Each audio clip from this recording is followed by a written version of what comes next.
ನಿಮ್ಮ ಒಂದು ಬೇಸಾಯದ ಭೂಮಿಲಿ ನೀವು ಅಗ್ರಿಕಲ್ಚರ್ನ ಬಿಟ್ಟು ಬೇರೇನೂ ಮಾಡೋದಕ್ಕೆ ಅವಕಾಶ ಇರಲಿಲ್ಲ ಅಂದರೆ ನೀವು ನಂಬ್ತೀರಾ?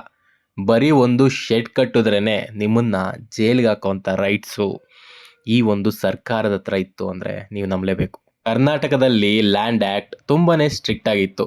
ಇದರ ಉದ್ದೇಶ ಮೇಯ್ನು ಬೇಸಾಯ ಭೂಮಿ ಕಾರ್ಪೊರೇಟಿಗೆ ಹೋಗಬಾರ್ದು ಅನ್ನೋದು ಆಗಿತ್ತು. ಈಗ ಇದೇ ಒಂದು ಆ್ಯಕ್ಟಿಗೆ ಸಿದ್ದರಾಮಯ್ಯ ಸರ್ಕಾರ ತುಂಬ ಮಹತ್ವದ ಬದಲಾವಣೆ ತಂದಿದೆ. ಕರ್ನಾಟಕ ಲ್ಯಾಂಡ್ ರಿಫಾರ್ಮ್ ಆ್ಯಕ್ಟ್ 1961 ಮತ್ತು 1964ಗೆ ತಿದ್ದುಪಡಿ ತಂದು ಹೊಸ ಬಿಲ್ನ ಜಾರಿ ಮಾಡಿದೆ.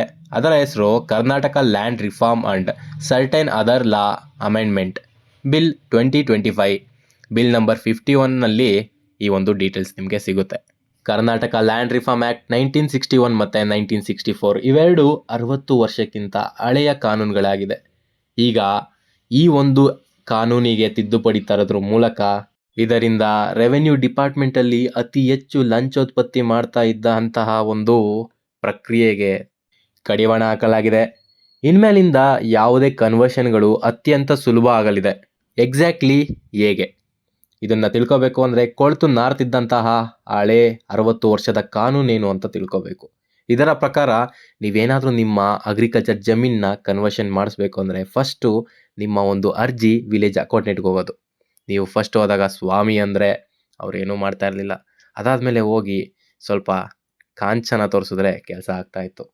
ಅದಾದಮೇಲೆ ಆ ಒಂದು ಅರ್ಜಿ ರೆವೆನ್ಯೂ ಇನ್ಸ್ಪೆಕ್ಟ್ರಿಗೆ ಹೋಗೋದು. ಅಲ್ಲಿಗೆ ಹೋದ್ಮೇಲೆ ನೀವು ಅದೇ ಕಾಂಚನನ ಅಲ್ಲಿಗೂ ಸ್ವಲ್ಪ ತಲುಪಿಸ್ಬೇಕಾಗೋದು. ಅದಾದಮೇಲೆ ನೆಕ್ಸ್ಟು ತಹಸೀಲ್ದಾರ್ ಅವರು ಅವರ ಭಾಗನ ಕ್ಲೀನಾಗಿ ತಗೊಳ್ಳೋರು. ನೆಕ್ಸ್ಟು ಸರ್ವೇಯರ್ ಅವ್ರು ಬಂದಮೇಲಂತೂ ಜಾಬು ಬಿಸಿ ಆಗಲಿಲ್ಲ ಅಂದರೆ ಅಲ್ಲಿ ಕೆಲಸನೇ ಆಗಲ್ಲ ಅಂದ್ಕೊಬಿಡಿ. ನೆಕ್ಸ್ಟು AC ಅಸಿಸ್ಟೆಂಟ್ ಕಮಿಷನರ್, ಇವರು ಸ್ವಲ್ಪ ಹುದ್ದೆ ಜಾಸ್ತಿ ಆದಷ್ಟು ನಿಮ್ಮ ಒಂದು ಕಾಂಚನ ಅಷ್ಟೇ ಜಾಸ್ತಿ ಆಗಬೇಕು. ನೆಕ್ಸ್ಟು DC ಇಲ್ಲಿಗೆ ಹೋದಾಗ 60 ದಿನದಲ್ಲಿ ಆಗಬೇಕಾಗಿರೋ ಕೆಲಸಕ್ಕೆ ಸಾಹೇಬರು ಸಿಗೋದೇ ಇಲ್ಲ. ಸಾಹೇಬರು ಸಿಗಬೇಕು ಅಂದರೆ ಅವರ ಒಂದು ಚೇಳನ ಜೋಬ್ ತುಂಬಿಸ್ಬೇಕಾಗುತ್ತೆ. ಚೇಲಕ್ಕೆ ಜೋಬ್ ತುಂಬಿಸಿದ್ರೆ ಚೇಲ ಎತ್ಕೊಂಡೋಗಿ ಅಲ್ಲಿ ಪಾಕೆಟ್ ತುಂಬಿಸೋರು. ಈ ಥರ ಕೆಲಸ ನಡೀತಾ ಇತ್ತು. ಇದರಿಂದ ಏನಾಗಿತ್ತು ಅಂದರೆ DC ಆಫೀಸ್ಗೆ ಹೋಗಬೇಕು ಅಂದ್ರೇ ಲಂಚ ಅಂತ ಜನ ಫಿಕ್ಸ್ ಆಗಿಬಿಟ್ಟಿದ್ರು. ಗೌರ್ಮೆಂಟ್ ಆಫೀಸ್ ಅಂದ್ರೇ ಲಂಚ ಅನ್ನೋವರೆಗೂ ಇದು ಬಂದು ನಿಂತಿತ್ತು. ಇಷ್ಟರ ಮಟ್ಟಿಗೆ ರೆವೆನ್ಯೂ ಡಿಪಾರ್ಟ್ಮೆಂಟ್ ಒಳಗಡೆ ಕರಪ್ಷನ್ ಹೆಚ್ಚಾಗೋಗಿತ್ತು. ಈಗ ಇದೇ 60 ವರ್ಷದ ಹಳೆ ಕಾನೂನಿಗೆ ತಿದ್ದುಪಡಿ ತಂದು ಸಾಹೇಬ್ರದು ಅವ್ರ ಚೇಲಾದು ಬಾಲನ್ನ ಕತ್ತರಿಸಿದ್ದಾರೆ. ಹಾಗಿದ್ರೆ ಇದರಲ್ಲಿ 3 ಇಂಪಾರ್ಟೆಂಟ್ ರೂಲ್ಸ್ಗಳಿದೆ. ಮೊದಲನೇದಾಗಿ ಟೈಮ್ ಝೋನ್. ನೀವು ಅರ್ಜಿ ಹಾಕಿದ ತಕ್ಷಣ 30 ದಿನದ ಟೈಮ್ ಝೋನ್ ಸ್ಟಾರ್ಟ್ ಆಗುತ್ತೆ. ಈ 30 ದಿನದೊಳಗಡೆ DC ಅವ್ರಿಗೆ ಟೈಮ್ ಇರುತ್ತೆ ಅದನ್ನು ಅಪ್ರೂವ್ ಅಥವಾ ರಿಜೆಕ್ಟ್ ಮಾಡೋದಕ್ಕೆ. ಈ 30 ದಿನದೊಳಗಡೆ ಏನಾದರೂ ಸಾಹೇಬ್ರು ಅಪ್ಲಿಕೇಶನ್ನ ಅಪ್ರೂವ್ ಮಾಡಲಿಲ್ಲ ಅಂದರೆ 31ನೇ ದಿನ ಮ್ಯಾಜಿಕ್ ಆಗುತ್ತೆ. ನೀವು ಹಾಕಿರುವಂಥ ಅರ್ಜಿಯೇ ಸರಿ ಅಂತ ಹೇಳಿ 31ನೇ ದಿನದ ಮಾರ್ನಿಂಗೇ ಅದು ಡೀಮ್ಡ್ ಅಪ್ರೂವಲ್ ಆಗುತ್ತೆ. ಈ ಒಂದು ಡೀಮ್ಡ್ ಅಪ್ರೂವಲ್ನೇ ಈ ಖಾತಾ, ಈ ಆಸ್ತಿ, ಈ ಸ್ವತ್ತು ಎಲ್ಲದರಲ್ಲೂ ಕೂಡ ಇಂಟ್ರೊಡ್ಯೂಸ್ ಮಾಡಿದ್ದಾರೆ. ಇದರಿಂದ ನಿಮಗೊಂದು ಕ್ಲಿಯರ್ ಮೆಸೇಜ್ ಬರುತ್ತೆ. ನಮ್ಮ ಒಂದು ಈ ಸ್ವತ್ತು ಅಥವಾ ಈ ಖಾತಾ ಅಪ್ಲಿಕೇಶನ್ ಅಪ್ರೂವ್ ಆಗುತ್ತಾ ಇಲ್ವಾ ಅಂತ ಕೇಳ್ತಾ ಇದ್ದಂಥ ಕ್ವಶನ್ಗಳಿಗೆ ಇದೆ ಆನ್ಸರ್. ಎಲ್ಲದರಲ್ಲೂ ಆಗಿದೆ ಅಂದಮೇಲೆ ಅಪ್ರೂವ್ ಆಗೇ ಆಗುತ್ತೆ. ಎಲ್ಲ ಒಂದು ಅಧಿಕಾರಿಯ ಪಾಲನ ಇದರಿಂದ ಕ್ಲಿಯರಾಗಿ ಕಟ್ ಮಾಡ್ತಾ ಇದ್ದಾರೆ. ಇದು ಎಲ್ಲ ಫೀಲ್ಡಲ್ಲೂ ಕೂಡ ಜಾರಿ ಆಗಬೇಕು. ಎಲ್ಲ ಗೌರ್ಮೆಂಟ್ ಆಫೀಸ್ ಅಪ್ಲಿಕೇಶನ್ ನಾವು ಯಾವುದೇ ಹಾಕಿದ್ರೂ ಕೂಡ ಅದು ಜನಸ್ನೇಹಿಯಾಗಿ ಇದೇ ರೀತಿ ಯಾವುದೇ ಒಂದು ಮಿಡಲ್ ಮ್ಯಾನ್ ಇಲ್ದಂಗೆ ನಾವಲ್ಲೋಗಿ ಅಲಿದಂಗೆ ಮನೇಲೇ ಕೂತು ಅಪ್ಲಿಕೇಶನ್ ಹಾಕಿದ್ರೆ ಅದು ಅಪ್ರೂವ್ ಆಗೋ ಥರ ಆಗಬೇಕು ಎಲ್ಲ ಒಂದು ಫೀಲ್ಡಲ್ಲೂ. ಗೌರ್ನಮೆಂಟ್ ಸರ್ವಿಸ್ಗಳಲ್ಲೂ ಈಗ 2ನೇ ರೂಲ್ ಏನಂತ ನೋಡೋದಾದರೆ ಮಾಸ್ಟರ್ ಪ್ಲ್ಯಾನ್ ಪ್ರಕಾರ ಯಾವುದೇ ಒಂದು ಆ್ಯಕ್ಟಿವಿಟಿ ನಡೆಸಬೇಕಂದ್ರೂ ಯಾವುದೇ ಒಂದು ಅಪ್ರೂವಲ್ ಬೇಕಿಲ್ಲ. ಮಾಸ್ಟರ್ ಪ್ಲ್ಯಾನ್ ಅಂದರೆ ಏನು? ಹಾಗಿದ್ರೆ ಇದು ಎಲ್ಲಿರುತ್ತೆ? ಮಾಸ್ಟರ್ ಪ್ಲ್ಯಾನ್ ಅಂದರೆ ಇದು ಒಂದು ಸಿಟಿ ಯಾವ ರೀತಿ ಬೆಳಿಬೇಕು ಅನ್ನೋದರ ಬಗ್ಗೆ ಒಂದು ಡೀಟೇಲ್ಡ್ ಮ್ಯಾಪ್ ಆಗಿರುತ್ತೆ. ಇದು ಮೇಯ್ನಾಗೆ ಒಂದು ಸಿಟಿ ಯಾವ ರೀತಿ ಬೆಳಿಬೇಕು, ಯಾವ ಡೈರೆಕ್ಷನಲ್ಲಿ ಬೆಳಿಬೇಕು ಅನ್ನೋದು ಕ್ಲಿಯರಾಗಿ ಮೆನ್ಷನ್ ಮಾಡಿರ್ತಾರೆ. ಇದ್ರ ಪ್ರಕಾರ ಯಾವ ಯಾವ ಜಾಗದಲ್ಲಿ ಏನೇನು ಬರಬೇಕು ಅನ್ನೋದು ಕ್ಲೀನಾಗಿ ಗೊತ್ತಾಗುತ್ತೆ. ಅಧಿಕಾರಿಗಳ ಪವರ್ ಯಾವ ರೇಂಜಿಗಿತ್ತು ಅಂದರೆ ಆಲ್ರೆಡಿ ಕೊಟ್ಟಿರುವಂತಹ ಮಾಸ್ಟರ್ ಪ್ಲ್ಯಾನಲ್ಲಿ ನೀವು ಆ ಮಾಸ್ಟರ್ ಪ್ಲ್ಯಾನ್ ಪ್ರಕಾರನೇ ನೀವೇನಾದರೂ ಒಂದು ಆ್ಯಕ್ಟಿವಿಟಿ ಮಾಡಬೇಕು ಅಂದ್ರೂ DC ಅಪ್ರೂವಲ್ ಬೇಕಾಗಿರ್ತಿತ್ತು. ಈಗ ಅದೇನೂ ಇಲ್ಲ. ಮಾಸ್ಟರ್ ಪ್ಲ್ಯಾನ್ ಪ್ರಕಾರನೇ ನೀವು ಆ್ಯಕ್ಟಿವಿಟೀಸ್ ನಡೆಸಬೇಕು ಅಂದರೆ ನೀವು ಜಸ್ಟ್ ಒಂದು ಅಫಿಡೆವಿಟ್ನ ಕೊಡಬೇಕಾಗುತ್ತೆ. ಒಂದು ಕಮಿಟ್ಮೆಂಟ್ ಆಗಿರುತ್ತೆ. ಇದ್ರ ಪ್ರಕಾರ ನೀವು ಮಾಸ್ಟರ್ ಪ್ಲಾನ್ ಪ್ರಕಾರನೇ ನಿಮ್ಮ ಆಕ್ಟಿವಿಟೀಸ್ ನಡೆಸ್ತಾ ಇದ್ದೀರಾ, ನೀವು ಕಾನೂನು ಬಾಹಿರವಾಗಿ ಅಲ್ಲ ಅಂತ ಕೊಟ್ಟು ಒಂದು ಫೀಸ್ನ ಕಟ್ಟಿದ್ರೆ ಸಾಕು, ಇಮಿಡಿಯೇಟ್ಲಿ ನಿಮ್ಮ ಒಂದು ಲ್ಯಾಂಡು ಕನ್ವರ್ಷನ್ ಆಗಿಬಿಡುತ್ತೆ. ಬೆಂಗಳೂರು ಸುತ್ತಮುತ್ತ ಇರೋಂತಹ ಮಾಸ್ಟರ್ ಪ್ಲ್ಯಾನ್ನ ನೀವು ನೋಡ್ತಾ ಇದ್ದೀರಾ. ಇದರಲ್ಲಿ ಯಾವ ಯಾವ ಕಲರ್ ಇದೆ, ಯಾವ ಯಾವ ಕಲ್ಲರು ಯಾವ್ಯಾವ ಝೋನ್ನ ಇಂಡಿಕೇಟ್ ಮಾಡುತ್ತೆ, ಅದರ ಯೂಸ್ ಏನು ಅಂತ ನೋಡೋಣ. ಫಸ್ಟ್ ಯೆಲ್ಲೋ ಝೋನ್, ಇದು ರೆಸಿಡೆನ್ಷಿಯಲ್ ಪರ್ಪಸ್ಗೆ, ಮನೆ ಬಿಲ್ಡಿಂಗು ಎಲ್ಲನೂ ರೆಸಿಡೆನ್ಷಿಯಲ್ ಪರ್ಪಸ್ಸಿಗೆ ಯೂಸ್ ಮಾಡುವಂತಹ ಬಿಲ್ಡಿಂಗ್ಸ್ಗಳು ಇದರಲ್ಲಿ ಬರುತ್ತೆ. ಎರಡನೇದು ಬ್ಲೂ ಝೋನ್, ಇದರೊಳಗಡೆ ಕಮರ್ಷಿಯಲ್ ಯೂಸ್ ಬಿಲ್ಡಿಂಗ್ಸು, ಕಮರ್ಷಿಯಲ್ ಆ್ಯಕ್ಟಿವಿಟೀಸ್ಗೋಸ್ಕರ ಈ ಒಂದು ಝೋನ್ ಇರುತ್ತೆ. ರೆಡ್ ಝೋನ್, ಇದು ಇಂಡಸ್ಟ್ರಿಯಲ್ ಯೂಸ್ಗಿರುತ್ತೆ, ಪೀಣ್ಯ ಇಂಡಸ್ಟ್ರೀಸ್ ಇದರ ಒಂದು ಎಕ್ಸಾಂಪಲ್. ಗ್ರೀನ್ ಬೆಲ್ಟ್, ಇದು ಅಗ್ರಿಕಲ್ಚರ್ ಝೋನ್ ಆಗಿರುತ್ತೆ, ನಾನ್ ಡೆವಲಪ್ಮೆಂಟ್ ಆಗಿರುತ್ತೆ, ಇದನ್ನು ಕನ್ವರ್ಷನ್ ಮಾಡ್ಕೋಬೇಕಾಗಿರುತ್ತೆ ನೀವು. ನೆಕ್ಸ್ಟು ಪರ್ಪಲ್ ಝೋನ್ ಬರುತ್ತೆ, ಇದು ಪಬ್ಲಿಕ್ ಮತ್ತು ಸೆಮಿ ಪಬ್ಲಿಕ್ ಯೂಸ್ಗೆ ಬಿಟ್ಟಿರ್ತಾರೆ. ಗ್ರೇ ಝೋನ್ ಬರುತ್ತೆ, ಟ್ರಾಫಿಕ್ಕು ಮತ್ತು ಟ್ರಾನ್ಸ್ಪೋರ್ಟೇಷನ್ಗೆ ಈ ಒಂದು ಗ್ರೇ ಝೋನ್ನ ಯೂಸ್ ಮಾಡ್ತಾರೆ. ನೀವು ಪೆರಿಫೆರಲ್ ರಿಂಗ್ ರೋಡ್ ಸುತ್ತ ಈ ಗ್ರೇ ಝೋನ್ನ ನೋಡಿರ್ತೀರ. ಟ್ರಾನ್ಸ್ಪೋರ್ಟು ಮತ್ತು ಟ್ರಾಫಿಕ್ಕು ಅಂದರೆ ಮೇಯ್ನಾಗೆ ಡಿಪೋಗಳು ಬರುತ್ತೆ, ಬಸ್ ಡಿಪೋ ಇರ್ಬೋದು, ಟ್ರಕ್ ಟರ್ಮಿನಲ್ಲು ಎಕ್ಸೆಟ್ರಾಸ್.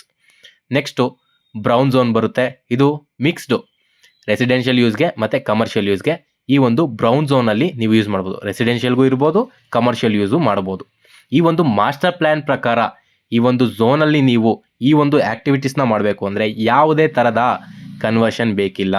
ನೀವು ಅಫಿಡೆವಿಟ್ ಅಥವಾ ಕಮಿಟ್ಮೆಂಟ್ ಲೆಟರ್ನ ಕೊಟ್ಟು ಫೀಸ್ ಕಟ್ಟಿದ್ರೆ ಸಾಕು, ನೀವು ಅಲ್ಲಿ ಆ ಆ್ಯಕ್ಟಿವಿಟೀಸ್ನ ಮಾಡ್ಬೋದು. ಮೂರನೇ ರೂಲ್ ಏನಪ್ಪ ಅಂದರೆ 2 ಎಕರೆವರೆಗೂ ನೀವು ಅಗ್ರಿಕಲ್ಚರ್ ಲ್ಯಾಂಡ್ಗೆ ರಿಲೀಫ್ನ ಕೊಡ್ತಾ ಇದ್ದಾರೆ. ಈ ಒಂದು 2 ಎಕರೆ ಜಮೀನವರೆಗೂ ಅಗ್ರಿಕಲ್ಚರ್ ಜಮೀನು ಆಗಿದ್ರೂ ಕೂಡ ನೀವು ಸಣ್ಣ ಫ್ಯಾಕ್ಟ್ರಿಗಳನ್ನ ಇಟ್ಕೋಬೋದು. 2 ಎಕರೆ ಒಳಗಡೆ ದೊಡ್ಡ ಫ್ಯಾಕ್ಟ್ರಿನೇ ಬರುತ್ತೆ, ಸರಿನಾ? ಇದರೊಳಗಡೆ MSME ಅನ್ನೋ ಚಿಕ್ಕ ಚಿಕ್ಕ ಕಂಪ್ನಿ ಅಥವಾ ಫ್ಯಾಕ್ಟ್ರಿಗಳನ್ನ ನೀವು ಇಟ್ಕೋಬೋದಾಗಿದೆ. ಅದಕ್ಕೆ ರಿಲೀಫ್ನ ಕೊಟ್ಟಿದ್ದಾರೆ. ಅಂದರೆ ಬಿಸ್ನೆಸ್ ಮ್ಯಾನ್ಗಳಿಗೆ ಇದರಿಂದ ತುಂಬಾ ಒಳ್ಳೆ ಸಪೋರ್ಟ್ ಸಿಗುತ್ತೆ. ನೀವೇನಾದರೂ ನಿಮ್ಮೂರಲ್ಲಿ ಮಿಲ್ ಓಪನ್ ಮಾಡಬೇಕು ಅಂತ ಇದ್ದರೆ, ಅಥವಾ ಪ್ಲೇಟ್ ಮ್ಯಾನುಫ್ಯಾಕ್ಚರಿಂಗ್ ಕಂಪನಿ ಅಥವಾ ಫ್ಯಾಕ್ಟ್ರಿ ಓಪನ್ ಮಾಡಬೇಕು ಅಂತ ಇದ್ದರೆ, ಇನ್ಮೇಲಿಂದ 2 ಎಕರೆವರೆಗೂ ರಿಲೀಫ್ ಇರುತ್ತೆ. ನೀವು ಯಾವುದೇ ಥರದ ಅಪ್ರೂವಲ್ಲು ಇಲ್ದಂಗೆ ನೀವು ಈ ಒಂದು ಕಂಪ್ನಿ ಅಥವಾ ಫ್ಯಾಕ್ಟ್ರಿನ ನೀವು ಮಾಡ್ಬೋದಾಗಿದೆ. ಇದರಿಂದ ಕರ್ನಾಟಕದಲ್ಲಿ ಬಿಸ್ನೆಸಸ್ಗಳಿಗೆ ಅಥವಾ ಬಿಸ್ನೆಸ್ ಮ್ಯಾನ್ಗಳಿಗೆ ತುಂಬಾ ಪ್ರೋತ್ಸಾಹ ಸಿಗುತ್ತೆ. ಚಿಕ್ಕ ಚಿಕ್ಕ ಬಿಸ್ನೆಸ್ ಅಲ್ದಂಗೆ ಇಂಟರ್ನ್ಯಾಷನಲ್ ಬಿಸ್ನೆಸಸ್ ಕೂಡ ಇಲ್ಲಿ ಆರಾಮಾಗಿ ಕೆಲಸ ಮಾಡ್ಬೋದು. ನಿಮಗೆ ಟೆಸ್ಲಾ ಬಗ್ಗೆ ಗೊತ್ತೇ ಇದೆ. ಅವರು ಕರ್ನಾಟಕಕ್ಕೆ ಬಂದಾಗ ಇಲ್ಲಿಂದ ಬಿಟ್ಟು ಇಲ್ಲಿ ಆಫೀಸ್ನ ಓಪನ್ ಮಾಡ್ದಂಗೆ ಹೋಗಿ ಪಕ್ಕದ ಸ್ಟೇಟಲ್ಲಿ ಓಪನ್ ಮಾಡಿದ್ರು, ತೆಲಂಗಾಣ ಅಥವಾ ಆಂಧ್ರದಲ್ಲಿ.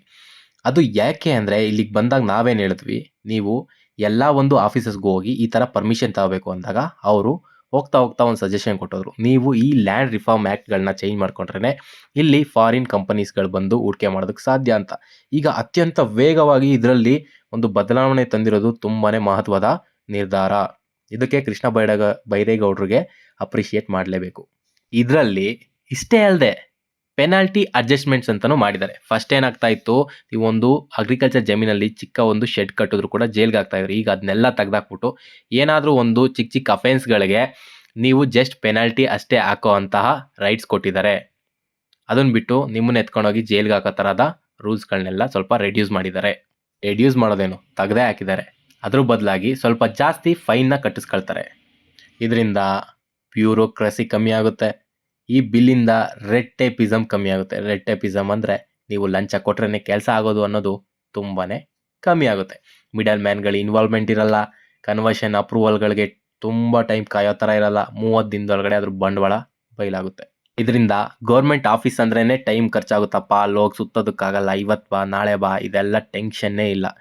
ಏನೇ ಅಂದರೂ ನೀವು ಮನೇಲೇ ಕೂತು ಅಪ್ಲಿಕೇಶನ್ ಹಾಕಿದ್ರೆ 30 ದಿನದೊಳಗಡೆ ನಿಮಗೆ ಅಪ್ಲಿಕೇಶನ್ ಬರುತ್ತೋ ಬರಲ್ವೋ ಅಂತ ಗೊತ್ತಾಗುತ್ತೆ. ಬಂದರೆ ಎಲ್ಲನೂ ಈಸಿ ಆಗುತ್ತೆ. ಇಲ್ಲ ಏನು ಮಾಡಬೇಕಿತ್ತು ಅನ್ನೋವಂತಹ ಒಂದು ರಿವ್ಯೂನು ಬರೆದು ಕಳಿಸ್ಲೇಬೇಕು ಅನ್ನೋ ಒಂದು ಸ್ಟ್ರಿಕ್ಟ್ ರೂಲ್ ಇದರಲ್ಲಿದೆ. ಆದ್ದರಿಂದ ನಿಮ್ಮ ಒಂದು ಅಪ್ಲಿಕೇಶನ್ ಅಪ್ರೂವಲ್ ಚಾನ್ಸಸ್ ಜಾಸ್ತಿ ಆಗುತ್ತೆ. ಈ ಒಂದು ಡೀಮ್ಡ್ ಅಪ್ರೂವಲ್ ಅಥವಾ ಟೈಮ್ಡ್ ಅಪ್ರೂವಲ್ ಬಗ್ಗೆ ನಿಮಗೆ ಏನು ಅನಿಸುತ್ತೆ ಅಂತ ನನಗೆ ಕಮೆಂಟಲ್ಲಿ ತಿಳಿಸಿ. ಈ ವಿಡಿಯೋ ನಿಮ್ಗೆ ಏನಾದರೂ ಇಷ್ಟ ಆಗಿದ್ರೆ ಲೈಕ್ ಆ್ಯಂಡ್ ಶೇರ್ ಮಾಡೋಣ ಮರಿಬೇಡಿ. Thank you.